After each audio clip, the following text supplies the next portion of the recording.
Dress in like a flamboyant purple suit with like gold sequins, tray of donuts, maybe a hat with a peacock feather. Over a few heated things in my last corporate job, I got fired.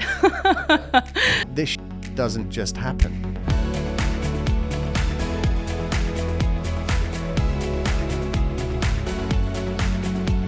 Hey guys, and welcome back to another episode of the Airbnb Nomads podcast. And on this week's Property Education Masterclass, we're joined by the incredible Kate Carmichael.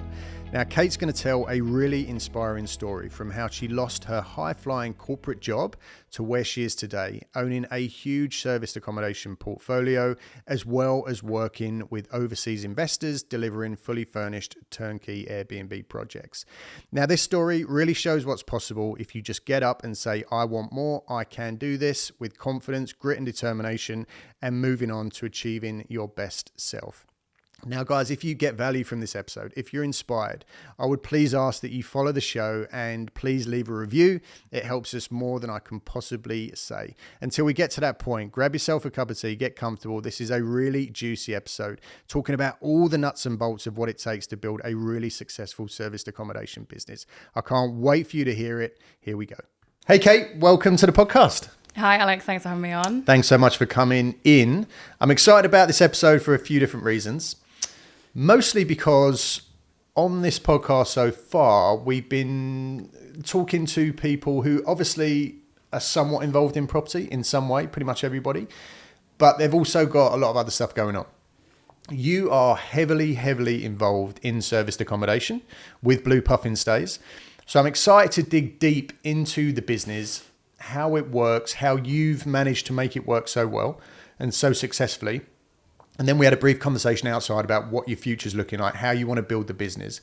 It sounds to me like you've built a really successful serviced accommodation business, right, from scratch in a reasonably short period of time. So I'm really excited to dig deep into that because I want to show people at home exactly what's possible with a vision, with hard work, with determination, right? And most importantly, the belief that you can do it, right? The confidence, because that is what I believe is lacking in a lot of people. They do the courses, they read the books, they listen to the podcasts, but then they don't take action because there's that little voice in the back of their head that says, I'm not good enough. So I want to hear all about it. If you don't mind, I'm going to tear your business apart. I want to know all the answers and learn a little bit as well from you because you're very experienced. So Kate, why don't we start with, I don't want to go, normally I want to go right back to the very beginning and find out, how it all began. But let's just go back a little bit because I want to keep it mostly on service accommodation and where you are today. Mm-hmm. So let's just start with, how did this start? How did you get into property in the first place? Let's start there. Yeah, so me and my other half have been learning property over the last number of years. We've done quite a lot of training with Progressive and really wanted to get into the serviced accommodation route. I've got a background in hospitality and marketing and also finance. So for me, hospitality felt like a natural progression for me. We were both still working in full-time jobs, sort of building this along the side, doing courses as well and learning as much as we can about property, dabbled in sort of buy-to-lets, families invested in property as well. So it's always been something we've been intrigued in, but never really taken the bullet and decided to go for it. And, for many reasons, we wanted more time, more flexibility and just more freedom to kind of have the autonomy to do what we wanted in life. So, ultimately we saw property as the gateway for us to do that and sort of exploring different strategies. We were like, serviced accommodation is the right one for us. Okay. What's the timeline here, Kate? How far back are we going? We're going back 2.5 years now, nearly. That's it? Yeah, only 2.5 years. That's like a friggin' rocket ship. Damn. Okay. And you're pretty young, right? Yeah. So I am going to be 30 this year. Wow. Okay. I feel a lot longer. I feel a lot older. That's pretty impressive. And it might make some people who, when I'm doing these podcasts, I always put myself in the position of the person at home who, for a lot of people who are listening or watching this, they're looking for inspiration, and I'm hoping that they're getting inspiration, but also it's that, the other side of the brain, the devil side, that might be beating them down a little bit and saying, well, look at this person. 30 years old, in 2.5 years, they've built this, incredibly successful service accommodation business. They've got all these big plans, all these big dreams. would you say to make that person feel a little bit more comfortable, did you have all this planned out? Did you have like this laser clear focus, or have you found that you just got started? Just got started. I mean, we had a focus to a degree because we were like, this is what we want to do. We didn't have the capital. We didn't have the money to go out and buy property. So for us, rent to rent was the gateway for us, getting into rent to rent serviced accommodation. Right. So, and it was very much just having the right kind of mindset and vision to carry us through. So we're the end goal to get properties to grow, but getting the first one, everyone will say this, but it's always the hardest thing, getting the first property over the line. So the vision's become clearer as we've gone along and as we've grown. But initially, it's those marginal gains, right? You know, the first vision is get that property, make it successful, make it work, build the business, grow it and scale it from there. Yeah, and I just want to drive that point home because so many people, like I said, listen to this stuff, watch this stuff, do the courses, listen to the podcast, read the books. But in the back of their mind, they never truly believe that they can do it. And they procrastinate and they put it off and they get sidetracked and they try this and they try that. And that's why I love doing these podcasts, because it is a reminder that as long as you're like, I want more, right? I'm going to achieve more. I want this in my life. I want freedom in my life. I want to make more money. If you have those things and you're willing to couple that with, I'm going to fucking do this, right? You can do it. Anyone can do it. It's that hunger, it's that drive, really, that's pushing you forward. I think it all sort of ultimately sits down as to your why. Why are you doing it? Yeah. What's that force behind you that's pushing you forward every day to make those small sort of developments in what you're doing? And I think that for us is, even though we've got a really successful business now, which I'm really grateful for, it's been so much hard work, so much long hours, a lot of pressure, a lot of stress. I mean, it's great, but it's been a lot of work. And I think people don't always see that. 100%. And it's, you have to fail more than you have to succeed. Yeah. Every failure is a success at the end of the day. Yeah. And we touched on this outside, right? Just before we started recording. I believe that there's a shift in the way people are marketing themselves now. And I do it. You said that you do it, or you're planning to do more of it, or you spoke about this idea you've got for a book about writing the downsides and the lows and the struggles that you've been through, right? And that is what people are relating to now. I'm a massive believer in the days of people walking down the steps of their private jet, right, and getting into their Lambo and all that kind of stuff. I think I think those days. The ones they don't own. Right, the ones that they lease. I think if you go on there and you're like, you know what, someone's just pissed all over my sofa bed, right, that you told me about before we came in, people are like, yes, I can relate. Happened to me. Share. Build your brand, being authentic, being vulnerable, being honest. I think it's massive. So, all right. So let's go back. So you did the training course. Let's start with, how did you get that famous first property over the line? Because that's the problem, right? Yeah. Getting started. Yeah, I was going into agents every day for 6 months, trying to get rent-to-rent deals, going to networking, speaking directly with landlords, going in every single day, feeling very much like I'd hit rock bottom, because it was no after no after no. And you do feel like, wow, give up? Yeah, this is a load of shit. It's not going to happen for me. I can't do it. That whole kind of imposter syndrome is well taking place. So yeah, it is just, it's consistency.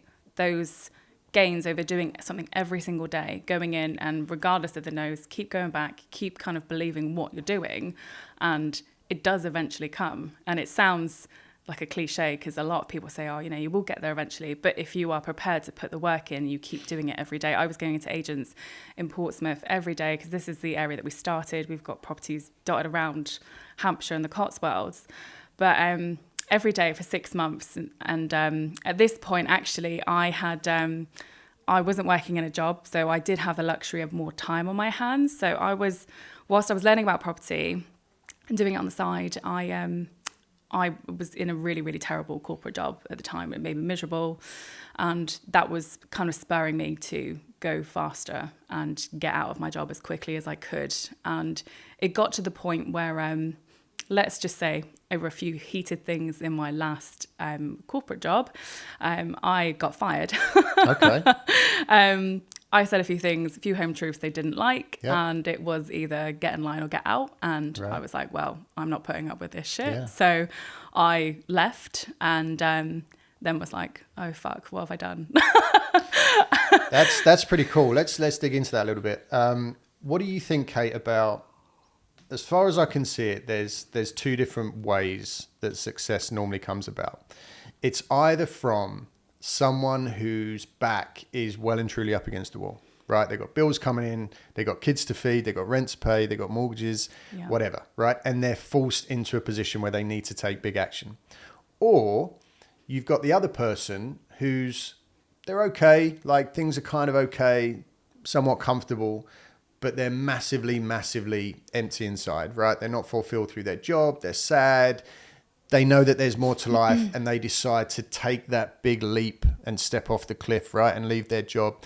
So for you, if this position hadn't have been forced on you, do you think that if you was in like a more of a steady kind of somewhat comfortable job, like kind of going day to day, do you think you still would have taken this opportunity and got to where you are today? Or do you think massive action needed to come into your life and force your hand?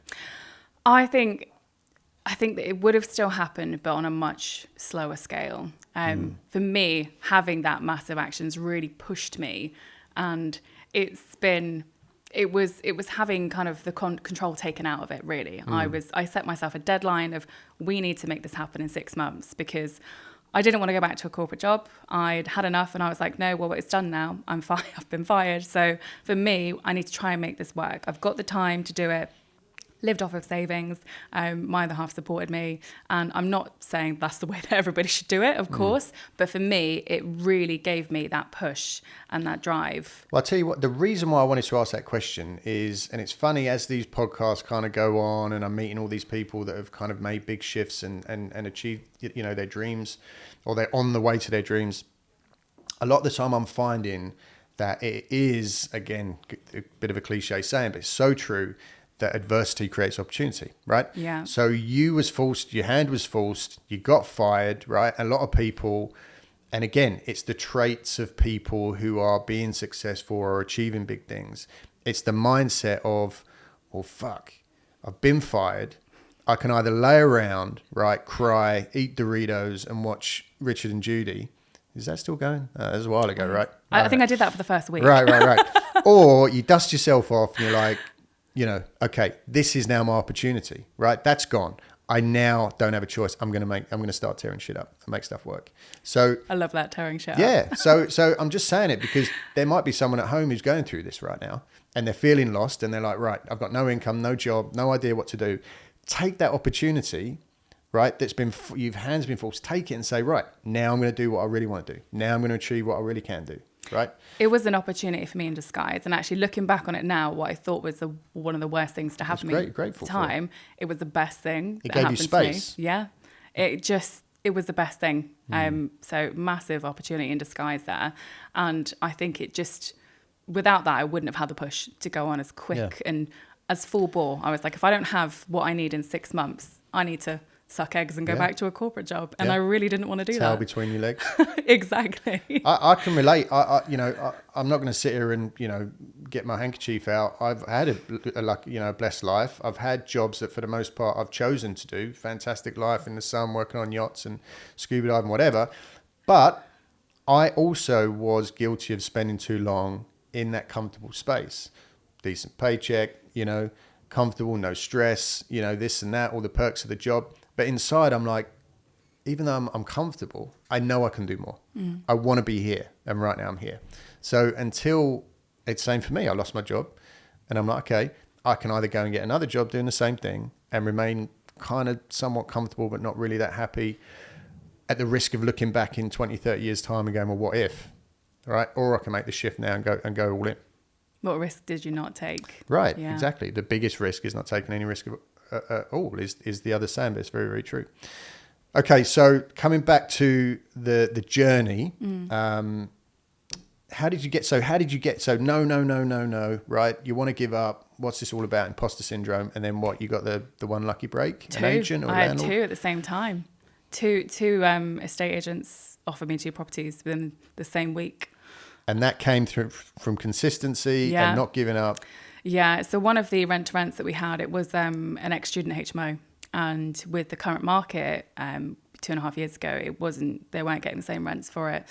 And with the HMO market being drastically better now, quality of stock a lot nicer, a lot more superior and higher interiors, this was it needed a lot of refurb, this property. It was quite low down in comparison to what HMOs look like now. So it was a bit of a doer-upper. But this property and a 2-bedroom apartment, they came at the same time. 2 different estate agents, but again, just plugging away people. I was going in every day, taking them donuts and coffee, cliche, but It does work. It works. Everyone likes donuts. So, they all happened at once. You say that everyone says to do it, and they do, but only 1% or 0.5% actually do it. I really believe that. I don't think many people have the balls to walk into an agent with a pack of Krispy Kremes and put them, because it's uncomfortable, right? You feel cheesy, you feel stupid, and you do. And yes, some agents might be like, oh, look at this idiot trying to bribe us with donuts. But the fact of the matter is, if you do that 10, 20, 50 times, someone's going to go, this property's just come up. Remember that Kate girl that brought in those donuts? The donut lady. The donut lady.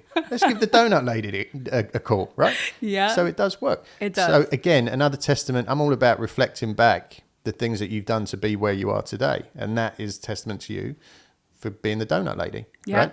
To get that first property. So you took them both on?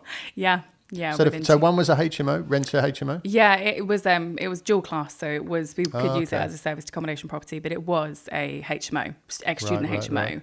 And the landlord wasn't getting any interest from students. And it had been vacant for 3 months. It was one that we had constantly gone back and forth with the estate agent, and it wasn't getting let at all. So I suppose you could say it was a little bit of the bottom of the food chain. No one really wanted it. Yeah. But at the same time, for us, we were eager to we wanted a gateway. We wanted to get our foot in the door. Yeah. And we knew we could make something of it.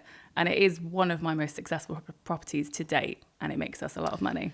It's a big opportunity, the rat pit HMO market. There are many of them. I went to look at a portfolio of HMOs.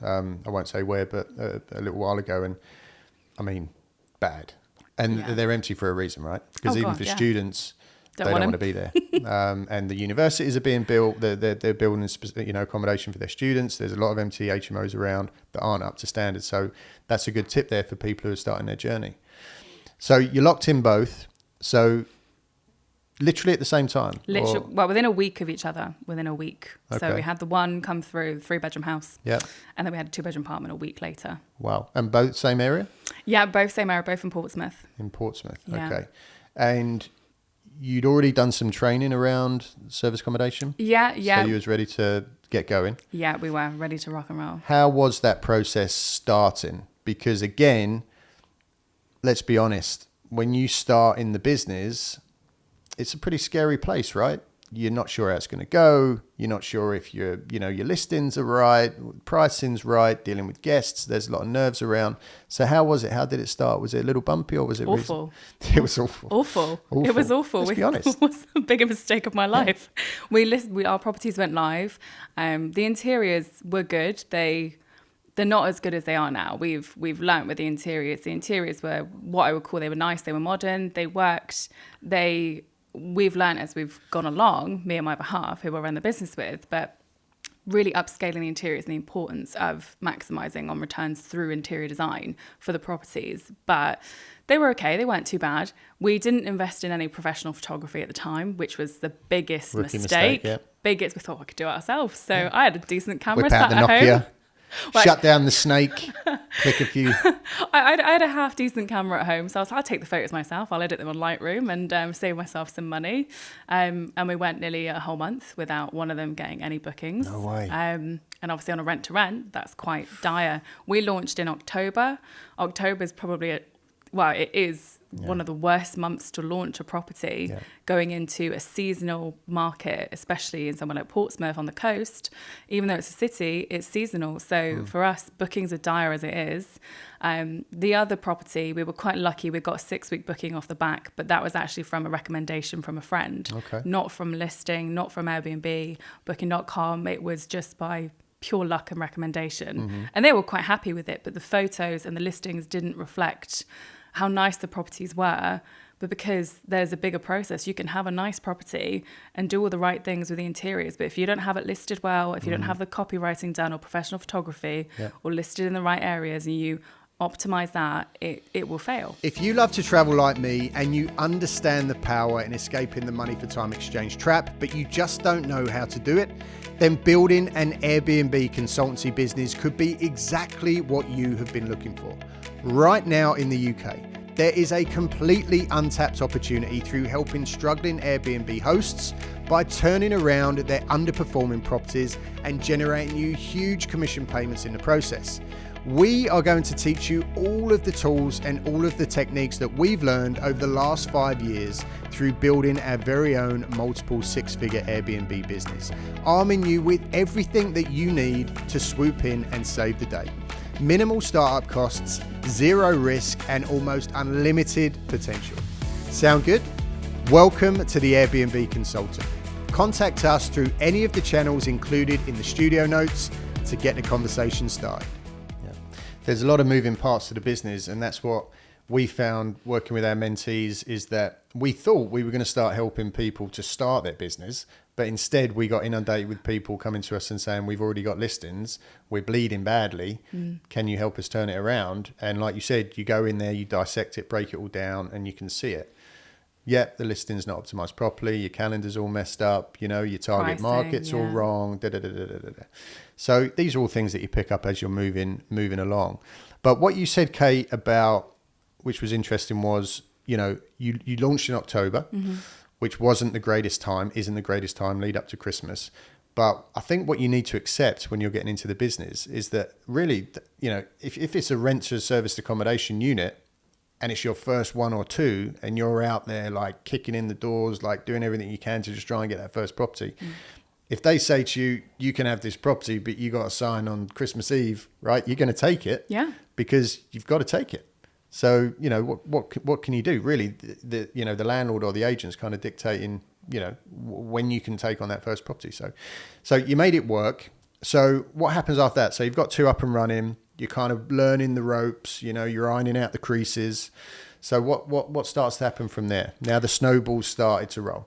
Yeah, after they were, we invested in some professional photography and had it done right and made those tweaks. And it's a learning process. So you split test what's working, what isn't working, what's getting bookings, where's the pricing's at. And they both started to steadily grow through lots of trial and error, and get more bookings, more traction, more reviews. So naturally, over time, they got better, and obviously coming into a better market as well, going into the following year, business picking up, being less sort of quiet at that time of year, they gradually got better. And we were going to lots of networking meetings. I was going around, obviously learning, meeting new people, and we were talking about obviously what we do, who we are. There are a lot of people who don't have the time to manage properties and are very interested in the serviced accommodation strategy, but don't completely time poor. So we had met a couple of people that wanted the properties managed. They were rent to rents as well. Let me just interject there. Yeah. When you say, and one of the things I love about doing this is when the guest says, "Oh yeah, we just did this. Oh yeah, we just did that. Oh yeah, this just happened." That didn't just happen that you just met two people that needed their properties managed. That happened because you was being so busy and proactive in networking, on social media, no doubt, in telling everybody what you're doing, right? Spreading the word, screaming it from the rooftops, putting yourself in positions where opportunities are going to come up. And it kind of grates me sometimes when people are like, "Oh yeah, it's all right for Kate. Yeah, look at Kate over there with all her big portfolio." Bullshit. It happened because you were killing it, right? So how did that happen? How did you meet those two people? Was that like networking, or how did that come about? It was networking, yeah. So just going to networking, showing up, talking about what we do, who we are, what the properties look like. I think showcasing properties and showing how they are performing and what they look like is really key, because it's tangible results, right? People don't, you can spout bullshit all day long, but until you can show people numbers and what they look like and how they're doing. We weren't actively looking for management clients at this stage, because I feel that you need to really get your feet under the ground and learn it from the ground up, because otherwise when you're managing other people's properties, it's a completely different ball game. Yep. You know, you've got people's Responsibility, finances, right? responsibilities, a hand, and you know, if you lose money and you're in rent to rents, that's your problem and you deal with it. But actually it's a lot worse having the responsibility of client properties, because you feel an obligation to do well for them. So just constant networking, meeting with people, social media, talking about what I do, but not advertising management per se. And then we did meet a couple of clients over the first few months, but again, from constant networking. And that was a long drawn out process, because they were taking a risk with us being so new to management, but they liked what we do. They liked who I was and met with them. And I think it's very much a people business. So when you can meet with people, talk about your vision, who you are, what you're trying to achieve, it makes a lot of difference of just, I can manage a property. Yeah. There's a lot of franchise management companies out there as well, which are a lot less hands-on. I suppose it depends if they're national or not, but because, you know, we were local in the area, I was able to go and meet these people and say, look, I can come around and look at your properties. I can tell you what's going to work and what's not going to work, and give them that feedback. It's a lot more personal. Yeah. And that, Kate, I'm a huge advocate for what you said about it's a people's business. 100%, like, so powerful in property and in any business, right? It's all about relationships. It's all about building rapport, finding common ground, and taking it right back to not just these people that came to you, you had a conversation, you looked them in the eyes, you shook their hand, you bought the drinks, right? You crack a few jokes. Yeah. Lunch, drinks. Yeah. And then you get the management deals. But also taking it right back to sourcing the deals from the agent. And we say to our mentees, if you sit at home in your nice little comfortable home office, right, in your dressing gown, cold calling agents, you're just another one of probably 10 or 20 people that phone that day about that property. Mm-hmm. The minute that you go in as the donut lady, right, with the donuts, with a big smile, with a business card, confident, shoulders back, strong handshake, talking the lingo, right, saying the right things, immediately you're put in a different category. You're like, okay, she's one of two people that came in today. I like Kate. I like the way she carries herself. I like the way she dresses. I can tell she's professional. Immediately, I think we can trust her. Let's take a chance on Kate and do our first corporate let, which maybe they wouldn't have done if you was just over the phone. Yeah, I think a lot of people are frightened to go in and talk to agents and actually have that face-to-face conversation. And it is nerving, actually. The first time I did it, I went out and had 3 glasses of wine before I went in and spoke to the agent. So you like walked in, wobbled in and... A little bit of liquid courage. I didn't have to drive, so it's fine. So, but actually, I'm not saying that everybody should do that, but it worked for me. Don't get hammered before your first meeting with the agent or even an investor. Follow Kate in most ways, but maybe not that one. I'm joking. No drinking and going into letting agents. I didn't get a deal the day I walked in when I had 3 glasses of wine, but it's just building that confidence. If I'm looking at a property, and even now I still look at potentially a couple of rent-to-rent deals as some that we've been looking at over the last few weeks. They have to be the right property for us now because we've got so many. I'm looking to diversify the portfolio and find it has to be something we don't already have. Yeah. But going in is so much better than face-to-face, than on the phone. Face-to-face is so much better because people will remember you. Mm-hmm. They pick up the phone all the time and they're 100%. Not interested. Whereas they can't shoo you out the door when you go in. Well, and let's look at it this way, right? If you phone up about 123 Smith Street, hey, I'm calling, do you do corporate lets? No, we don't, or it's taken, whatever. Put the phone down. If you go into an agent and you say, oh, hey there, John, nice to meet you. Isn't the weather shocking today? Blah, blah, blah, blah. Talk about anything other than the property for the first 5 minutes, build a relationship. By the way, I was just wondering, as I was walking past, I was just visiting Pete in Northwoods next door. You know, we're doing some deals, thought I'd drop in here and speak about 123 Smith Street. Is it available? No, we don't do corporate lets, or it's gone, whatever. But you've built the relationship, right? You've put in the time. So now you're in that little black book. They know you. They know your face. So when the next property comes up that may potentially work for you, they pick up the phone and they call you. That's not going to happen if you're just calling about a specific property from your phone in your little home office in between having 15 cups of tea, right? So the reason I'm saying that is it's just reflecting back the steps and the processes that you've implemented that have led you again to where you are here today. when you was busy networking, when you was busy going in to see agents, that was what you chose to do to get busy, to make this work, rather than spend your evenings laying on the couch watching, EastEnders. You was getting busy at the networking meetings. And I just say that because people need to realize that this shit doesn't just happen. No. In any business, you can look at Kate or you can look at any of my guests and say, it's all right for them, blah, blah, blah, blah, blah. It's not. It's because you've worked incredibly hard and put in the time and the effort and the hours, got comfortable with being uncomfortable, right? Put yourself into scary situations. And that is why you are now where you are today. So everybody just needs to accept that. If you want to grow, you got to do shit that scares you. I think it can be really daunting, going in, especially when the market is as busy as it is now with serviced accommodation and corporate lets, and every man and their dog want to get into serviced accommodation or rent-to-rent HMOs. But going in and just showing up, estate agents will, and letting agents, they will appreciate that far more than you just ringing. Yeah. They will remember what you look like. My advice is always go and wear something really bright and colourful. Yes. And bring donuts. Good tip. So dress in like a flamboyant, purple suit with like gold sequins, tray of donuts, maybe a hat with a peacock feather. I mean, you certainly will be memorable. You'll definitely stand out. I'm a fan of polka dots, so I would go in all the time wearing polka dots. So I'd either be the polka dot lady or the donut lady. Yeah, it's another really, really cool hack. But in all seriousness, yes, I completely agree with what you're saying. The market's getting busy. A lot of people doing the courses, a lot of people going out there pitching the same bullshit scripts.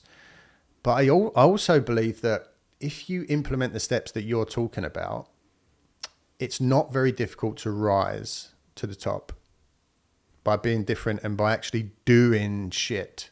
Would you say that that's fair enough?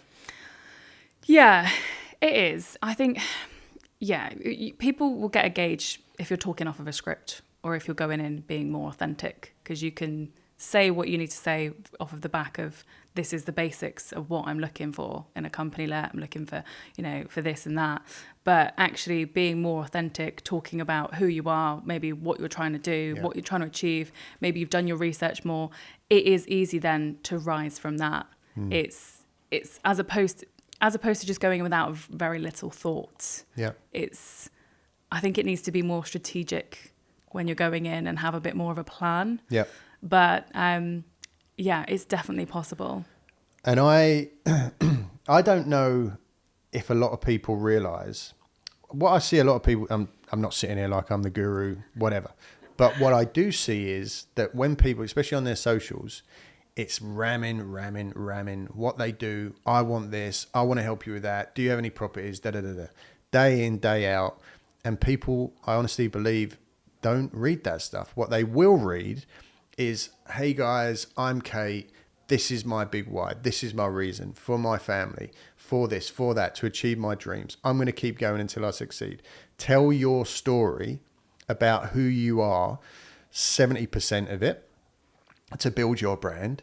Get people to resonate with you. Get people to be inspired by you and what you're doing and the action steps that you're taking. And then top it off with a little bit at the end of, oh, and by the way, I'm looking for this, this, and that. Right? There's a lot more chance that people are going to pick up the phone and engage with you rather than just getting what you want rammed down their throat 24/7. Yeah, it's a little bit of a call to action at the end, like you say. And there is a rule in marketing, so it's a rule of 7, where people have to see your content, your product at least 7 times before they even think about buying from you, investing with you, talking to you. So authenticity goes a long way, actually talking about who you are, what you're trying to do, what you're trying to accomplish, as opposed to, I can just do this, I can do this, I can solve your problems. Problems are great, but people buy it from people. People are emotionally invested when you buy stuff. If you buy a holiday, if you buy a car, a house, to a degree, even with investment properties, you are emotionally invested to a degree. You like the area, you like the place. We all buy emotionally. So when people are trying to buy into who you are as a brand and a person, they're doing it from an emotional perspective or a problem perspective. But a lot of the time it's because they're connecting to you on a personal level. Yeah, absolutely. And that's why a lot of these deals, yes, you got your first deals through an agent, but often an easier way to get started is to go down the more personal road where you're chatting with the parents in the school playground, right? Or you're chatting with your gym buddies and you're casually kind of dropping in what you're doing. Because here's something else that people need to realize is that when you start taking action and you're like, oh yeah, by the way, I left my job because, I know I can do more. Now I'm in property. Now I'm doing this.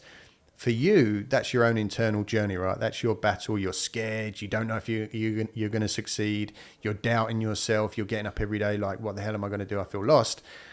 But to everybody else who's getting up dead inside, right, driving to their job that they hate because they're too scared to take that risk, they're now looking at you going, damn, I'm really inspired by what he's doing, what she's doing, right? And they start to ask questions. Well, what do you mean you're in property? How's that work? I want to know, like, tell me a little bit. And as they start seeing you get a little bit closer to your dreams, and a little bit closer to that freedom, and a little bit closer to getting out of that money for time exchange trap, then they're like, all right, I think I like this. I think maybe I want to get involved in this. And can I invest? Or, I've got this property, maybe you want to take it off my hands. And doors start to open because you inspire people when you take action, because most people don't, right?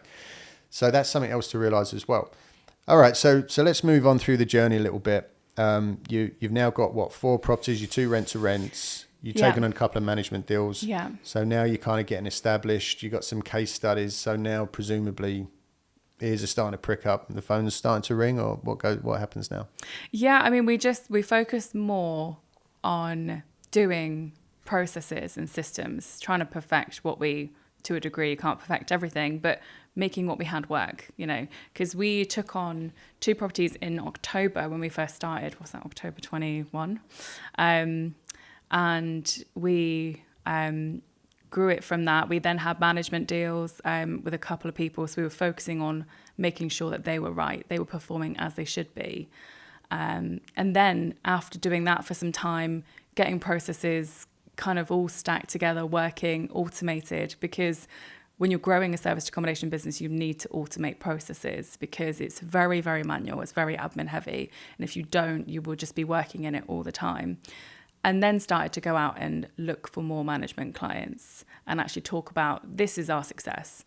This is what I've done. This is what the properties are doing, and growing the portfolio from that perspective, because we are predominantly management. Right. So something to pick up on there, guys, and the reason why Kate is now here with a large portfolio, having a lot of success, is what she did there. And I'm picking up on this because I'm in the business, right? But some people might not. There is a reason why so many people in this business go bust after 6 months.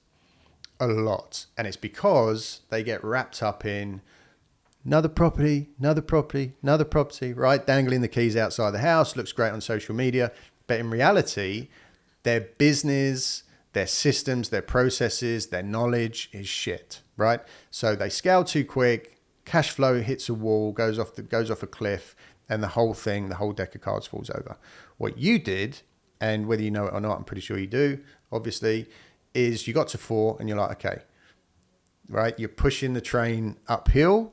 You're like, you start getting it to the top of the hill and you're like, okay, we're there. We've got 4 properties. Now let's pull back. Let's now start dumping time and all of our effort and all of our knowledge into getting this business systemized with processes. Let's learn all the nuts and the bolts of the business so that when we're ready to take on the next one, we really know what we're doing. We're in the right place with our business. We're in the right place financially. We're in the right place with our knowledge and our education. We know what we're doing. Then we can push. I think you need to be, because it's all very well getting rent-to-rent deals, getting properties, managing for clients. But if you don't know what you're doing, it is a dangerous position to be in. You can have properties that are sat there for empty. They're not priced right. They're priced out of the market. They're priced too low, so that actually you're not making any money. You're losing money from how low they're being priced. They're not systemized or automated in any aspect, so the cleaning becomes a chore. You're not maybe doing vetting processes for your guests. So it's getting those fundamentals and the foundation right, replicating that, making sure it works for all of the properties, and then scaling. Because if I'd have done that later, after growing the properties to the point we are now, and not systemized early on in the business, it would have been a shit show. Yeah, because normally one or two things happens, right? If you don't do what Kate done, is you either get 6 months, 12 months in, you got 10 properties, everyone thinks you're setting the world on fire, and in fact you're just crying yourself to sleep every night, and then the business just implodes. Or you scale, maybe you are making money, but because you don't have systems and processes and a really in-depth understanding of how to make this business as passive as it can be, you basically end up creating another job where you're working twice as many hours for sometimes the same or even less money than you had in your corporate job. And then you're like, well, what the hell was the point? I was doing that. I was working 12, 14-hour days whilst I was trying to before we started systemizing. Yep. And I was thinking, oh my God, I've replaced a job for a job that I'm working harder in. I'm not making much money from it. And actually, I'm making no money at all. The properties aren't making money. I'm not making any money because I've given up my job. And it's really hard hitting. You know, I'm working all this time, nothing's coming of it, nothing's coming to fruition, and you need to, it's not a business that can't be systemized, especially when you're looking to grow. That is something that I cannot overstate enough. Have your right systems in place, right processes and procedures, have it written down, automate as much as you can to make it as hands-off as possible, because when you start to grow the business, it becomes so unattainable when you're growing and growing. Yeah. So earlier on is the best time to do it. And I see the posts, and you'll see the posts as well on social media where someone will put a post in the group and they're like, hold it there with an iron, and they're like, well, here I am, Friday night, 11:30, I'm ironing bed sheets. You know, it wasn't meant to be this way.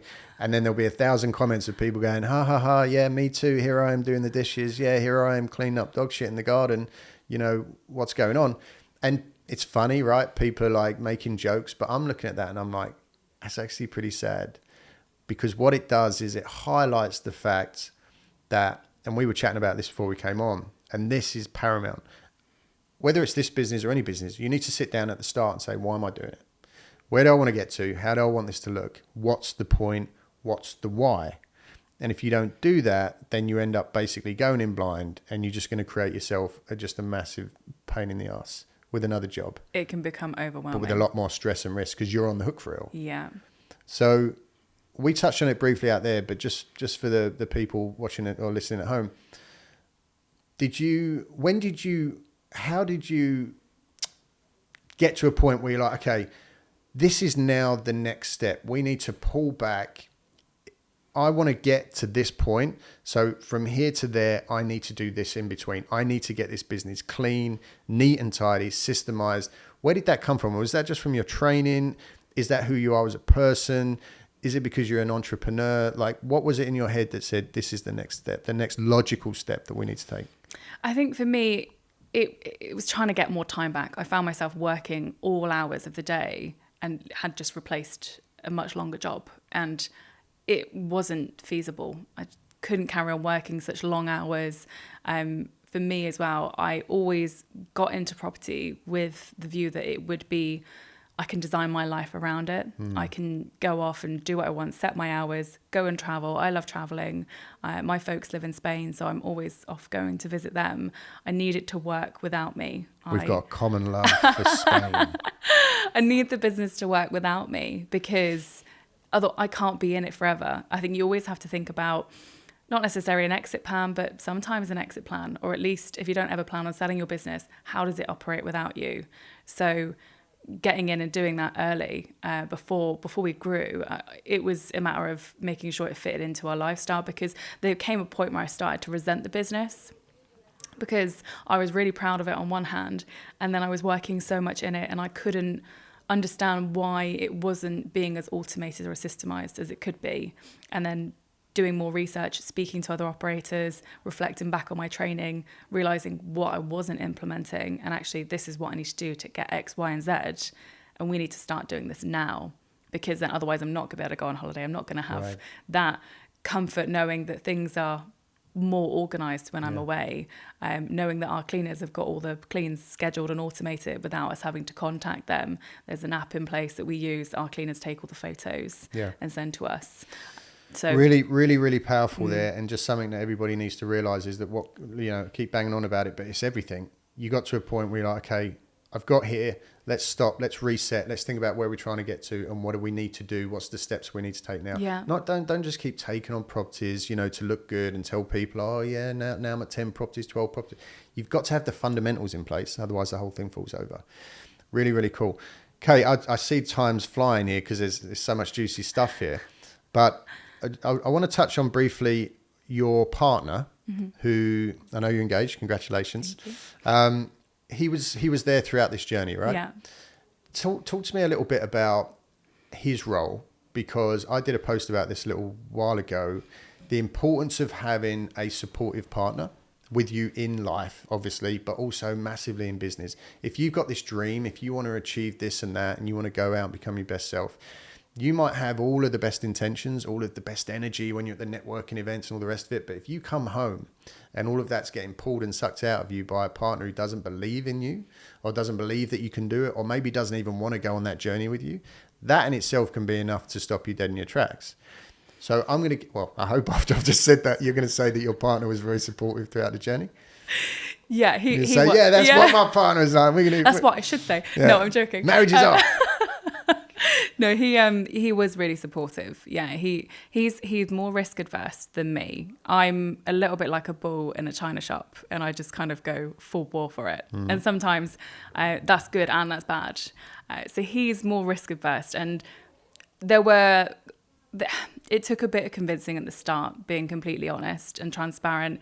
You know, I could see the vision. He couldn't quite see it there. Yep. But after going at it and starting to see the tangible results come in, he could see it and helped me get there as well, because we work very, very different. We're very opposite.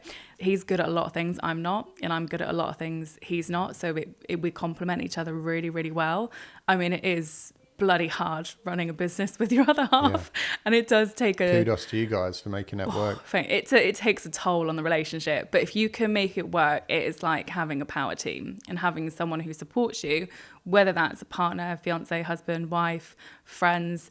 That is the biggest thing, because I've had friends who don't support me. I've lost friends since I've started this journey. I've gained a lot of friends, and I've had friends who've been with me who've supported me from the start. So having him kind of be my rock throughout all of it, I wouldn't be able to do it without him. But yeah, there was reservations. But so when you say reservations, are you saying that, was he more like, come on, Kate, why don't you just get like another corporate job? You're already established there, you can step back in. Was it more that? I think, yeah, there's nothing wrong with that. I mean, I understand it. It's more around, can we do it? Is it feasible? Right, okay. Is it realistic? Is it a pipe dream? Right. It's all very well having the training, doing all the courses, reading all the books, listening to the podcast, but the reality is very, very different. And when you're in it and you're doing it, and when you're getting so much rejection, it becomes really hard 100%. to think, is it still worth it? Do we need to cut our losses? Because sometimes it doesn't work out, but it's really hard. So, but when we started to see the results come in, he was like, well, actually, yeah, we can do it. It works. It works really, really well. And now he's so supportive on everything that we do together. And it is like a little power team, but it is hard. It's hard trying to find a balance when you work with your other half as well, when to shut off and work Absolutely. time. And a couple of things there. It was actually very true what Kate just said about, and we've both been there. Everybody who's listening or watching this, who's been on a training course, is going to resonate with this. You're in the room, right? Everyone's on the same path, right? You're having a beer afterwards down the pub. Energy's high, motivation's there. You're going to take over the world and set everything on fire, and you're going to make all this money. And that's easy. That's the easy part. The tough part is when you get home, right? And you wake up the next day and all of those people are no longer there, and the trainer's not there, and the high fives are gone, right? And all the loud music and the parties and all the rest of it. And it's just you. And then you're like, okay, I've got to make this happen myself. I'm not going to have that big support network around me from that training course all the time, right? And that's the difference. You either leave that training course and you keep going like you did, and you take action and you get up and you keep pushing, or you get home and you're like, oh yeah, that was really cool when I was in the room, but now I'm home, I don't really kind of believe that it's possible, and you go back to what playing it safe. So that's something which I think we can all resonate with. Just talk to me briefly, Kate, about you're working with your partner, which is amazing, and you said that you complement each other well. Again, something else we touched on outside, massively important. When you're working with a partner, business partner, or husband, wife, you've got to make sure that the other person complements your weaknesses. So you said quite openly that you're really not very good with numbers and spreadsheets, but you are great with guest communications, with relationships, with finding deals. And it's the exact same with me and my business partner. he is incredible when it comes to analysis, data crunching, spreadsheets, Excel, numbers, And I'm like, I don't know how to do any of that. Just put me in front of an agent and let me find a deal, right? Yeah. So it doesn't matter if you have these weaknesses. You just need to partner up with someone who complements that well. So your husband is like the business guy, like the business brain or the numbers guy. What does he bring to the table? He's a numbers guy. He's the numbers guy. So he's very good at doing all the analysis, crunching numbers, finding deals, and doing a lot of the tech stuff in the background. Okay. Some of the updates, some of the systems and processes. Yeah. I'm very much more marketing, client facing, going in, speaking to agents, networking, bringing in new business, managing the team that we have as well, and also doing the interiors and seeing what a project could look like, how it could be beneficial at the end, what that end sort of vision is. That's So you're the visionary. split. Yes, I don't want to boast, but yes. And that's normally how it works, right? You've got the person who's at home holding it all together. And then you've got the person who's out there, who's the face of the business, who's finding the deals. And that works perfectly well. And it's normally how it works in most business relationships. So I just say this because you don't have to go it alone. And I always use Richard Branson as an example. Doesn't know shit about any of his businesses, but he's a master of a vision and surrounding himself by people who know how to do those things, right? And if you can do that, or if you're the other person, right, you're really comfortable with the numbers, but it scares the life out of you, the idea of going into an agent, find someone like Kate and, JV, come together as long as you trust them. There's got to be some kind of relationship there. Don't jump into bed with anyone. But if you're not comfortable doing it alone, there's nothing wrong with partnering. It's better to have a small slice of a bigger pie. Yeah. Right? Is basically what I'm saying. That common ground, I common completely agree. Common ground. So, Kate, as we start getting somewhere near the end here, let's move into, real briefly, where you are today. Be open, brag, scream from the rooftops where you are. It's really, really impressive. And then tell me about the direction that you're heading in, which you touched on outside. So we've got 22 properties now today. So we've grown the portfolio quite substantially. I've got properties in Portsmouth, Southampton, and also Gloucester, Cheltenham, and Cirencester. Smaller portfolio in the Cotswolds, which we're looking to expand. We're also soon to be expanding into Winchester as well, and also Manchester. So there's big plans this year for expansion. But yes, we've got 22 properties dotted around. We've got fantastic teams and trades that help with all these locations. Great team of employees as well that run the day-to-day business. So I've got 4 of those guys. And the twist of the story is, Kate, is that now the reason that you've got to that level is because you were so successful in the beginning that you're now working very closely with overseas investors, right? Yeah, half of our clients are overseas investors, so they've not even seen their properties. They are very much turnkey. We go in and we do all the interiors for them, go and assess the property, assess the deals, make sure the numbers are right, make sure the property works, and actually help a lot of overseas clients find properties as suitable investments, do the numbers for them, go and view it, see where we can add value to it, do the refurbs on it, and take it over, and it's full turnkey. So I've got clients who don't even have keys to their properties. Wow. Completely hands off for them, just literally passive income for those guys. So the shift here is, and just to highlight this to everybody else who's considering getting into the business, they're not quite sure, but I don't know, I just see these things, the contrast from where we started the podcast, fired, right? Not sure where to go, getting ongoing, relentless knockbacks from agents, trying to get anything over the line, taking it on before Christmas, having a dead month, second guessing everything, scared, to now persistence, commitment, dedication, pushing forward, growing the brand, learning the business, becoming the best at it, to now where you are today, where you've got people contacting you saying, hey, Kate, we see that you're the biggest player in the area. I want to buy a property. I don't want to see it. I don't want to know about it, but I trust you so much because of the brand that you've built and the word of mouth and the reviews from other people. I just want to give you my property and make sure I'm paid. That's pretty much it. Yeah.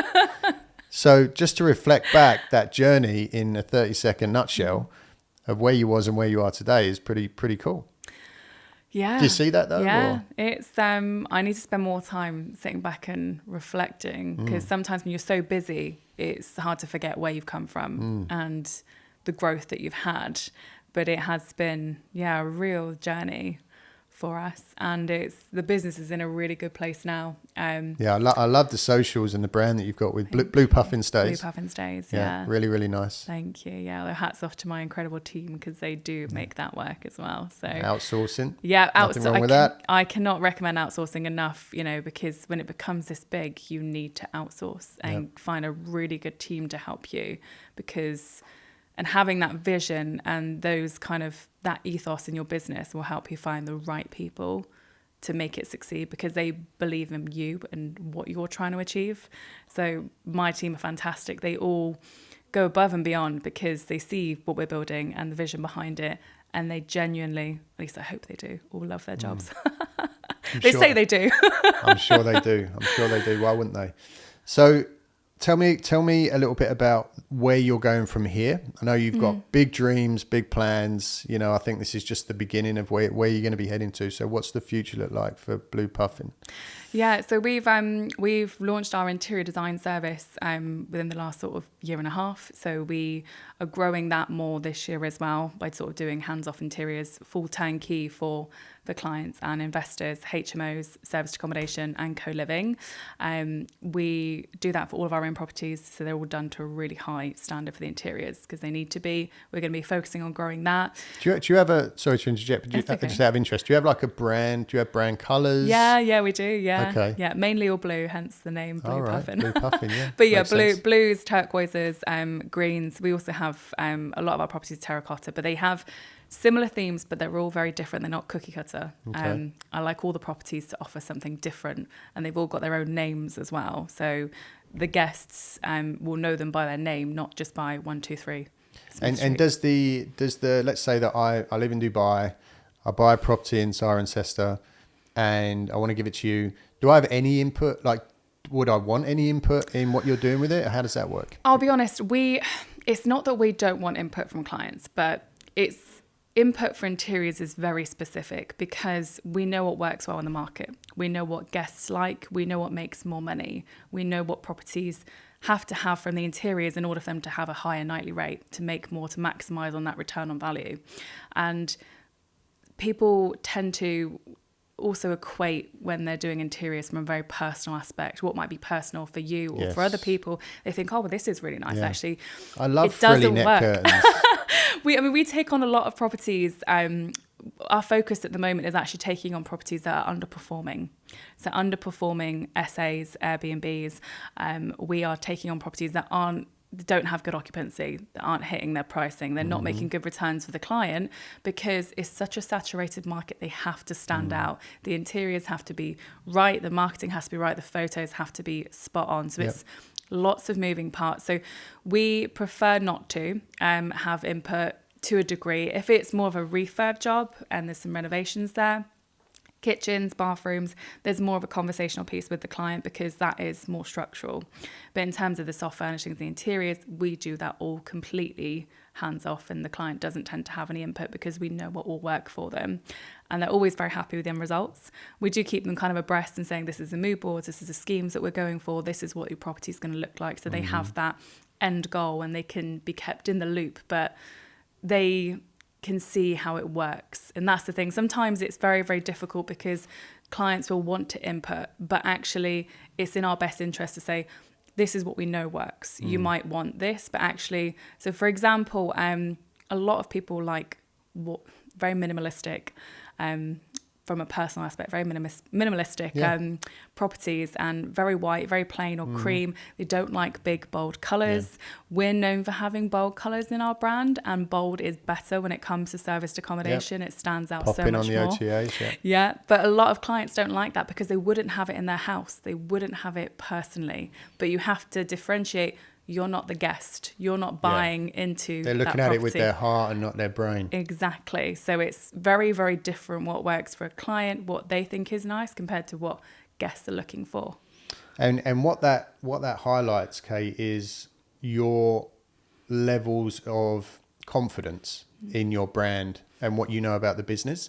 And I can kind of compare it to when I was working on the super yacht side of an amazing captain, and the boss, who was, you know, multi-billionaire, right? Got everything he ever wanted whenever he wanted it. He had it right now. Whatever I want, I'll have it. But sometimes he'd go to the captain and say, I want to go here.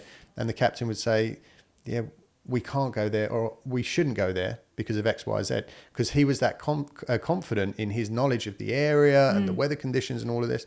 And the boss, instead of jumping up and down like he would do with everybody else, he'd turn around and go, you know best. You take me to where we should go, right? As the captain, as the person in charge. And it's the same with you. You're telling people, look, this works in this area for this target demographic. Yeah. And if you follow my lead, you will get booked and I will make you money. Yeah. So again, testament to you. So just real briefly, what's the exit here? What's the big vision? Is it kicking back on the beach in Barbados? I know you're a big fan of the Caribbean. Is it retiring to Barcelona in a big beautiful finca? What's the plan? For me, just having more time to travel, more time. I'm probably starting a family soon in the next few years. So being Your able fiancé to, know that? Yes, Okay. I hope so. No, he does. Yeah. So, you know, being able to have the business work around our life. We do a lot of traveling now. So carrying on traveling. I don't see retiring anytime soon because actually I really love being busy and I like taking on new projects. Mm-hmm. So building the business, looking at acquiring some businesses that complement what we do, growing it from that perspective, but actually just being able to have more time, more flexibility, which is what we've got now, but more would be nice. Spending more time with family. My parents live in Spain, so being able to go and see them more, actually, and treat them to things. Yeah. You know, they worked really hard all their lives. Payback. Yeah. Payback. So they've worked really hard all their lives in a job. So for me, I want to be able to take them on more holidays and them to really enjoy themselves. They're both retired now, so they kind of do enjoy themselves already. But focusing on those more important things, more time to just live as opposed to just working all the time, more balance. Yeah, really, really cool. And yeah, I guess I just reflect back, Kate. I think it's amazing what you've done. I think it's really inspiring. I like stories where something bad happened. You know, you got fired and you took that, again, to use the saying, you took that adversity and you saw the opportunity. You didn't wallow, you didn't worry, for a little bit maybe, but then you got up and you pushed on. And now you are truly in a place where you are a genuine entrepreneur with multiple businesses, multiple arms to the business, multiple incomes, multiple streams of income from the business, which is another great thing about service accommodation. Yeah. You can earn in so many different ways to skin the cat, as much as I hate that saying, but it's true. And now you've got these big dreams, big aspirations for the future, buying businesses and travel and building this life of freedom and automation and passive income. And it all stems from a desire and a determination and self-confidence. And so many people now are lacking that stuff. Life's hard. The world's hard, right? There's all this negative shit going on. But you just need to put all that noise to the side and say, what do I want? What do I want for my family? If I just step off this, off this hamster wheel of normality and mediocrity and take a chance, but not just take a chance, take a calculated chance, but with a guarantee that every day you're going to get up and keep pushing and keep pushing and keep pushing until you get there. And I wrote a post about this before we came in. At a grassroots level, if you break it down, whatever you say that you want to do, as ridiculous as the dream is, if you say, I'm going to do that, and every day you get up and do that, right? And every day you get knocked down and then you get back up and then you go and do that. And you keep doing that and you keep doing that for as many weeks, months, years as it takes. It's the way life works. The universe will move and allow things to happen and doors to open until you get to that point. It's just inevitable. And that's what you've done. And now you're reaping the rewards. So kudos to you. Thank you. Closing, Kate, asking you if you can to be a little bit vulnerable and like you have been already and authentic and genuine. I'm a big fan of it. Mental health. I'm a big advocate for it. I've had my struggles, my anxieties, my depressions, my worries, my huge breakdowns over past relationships where I thought the world was going to end. And I've struggled. So I like to talk about it. There's so many people nowadays who see people like you and other people who are doing well, pedestalize those people and then ignore all of the bad shit that happened. Or maybe that they're in a good place right now financially, but internally or mentally they're struggling. So I think it's important to talk about it. So I like to ask each of the guests that come on, Kate, today, this minute, this second, sitting here, with everything that's going on in your life, where you've been, where you're going, this second, are you happy? I am today. Okay. Ask me again tomorrow. That's interesting. Tell me a little more. I think life comes in highs and lows, right? Business is always going to be tricky. You're always going to have really bad days and really good days. Even now with the success we've got, there are some really shit days.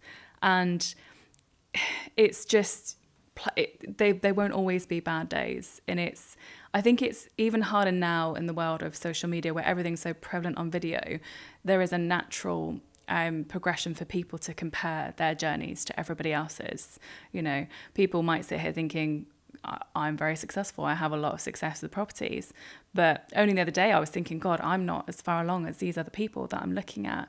And social media is a bugger for that thing, because we see success all over the place and not enough people talking about, you know, all the struggles and the journeys they've had to get there, just how successful they are now.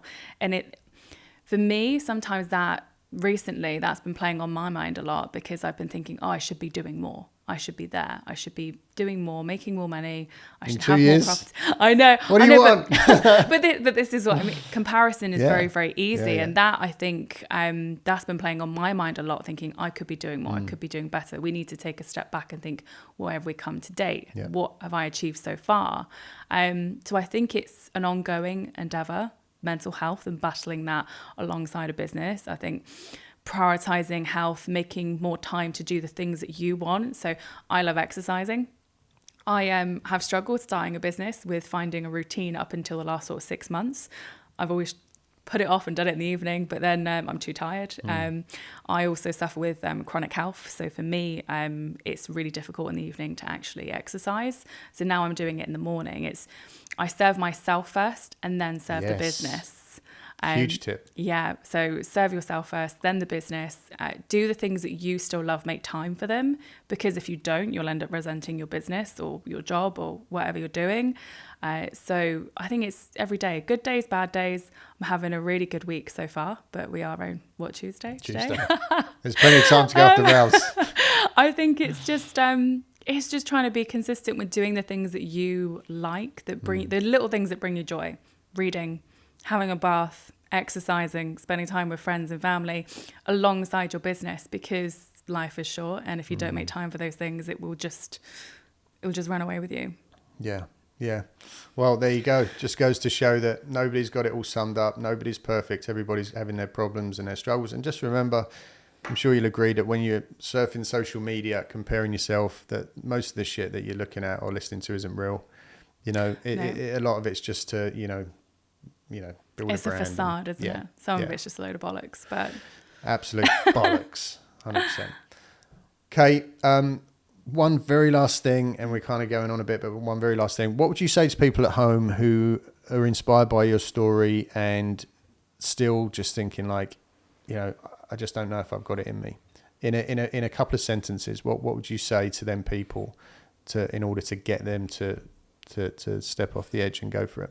I would just say stop procrastinating and go out and get shit done. Yeah, there you go. Hey, it's true. Simple, it's simple. It's simple, yeah. and it's true. You can fluff it up, but at the end of the day, you just got to start. Yeah, you're not going to get there unless you just go out and go for it. And even if you fuck it up, even if you make mistakes, just go out, keep pushing at it, and it will happen at some point. Yeah. Awesome.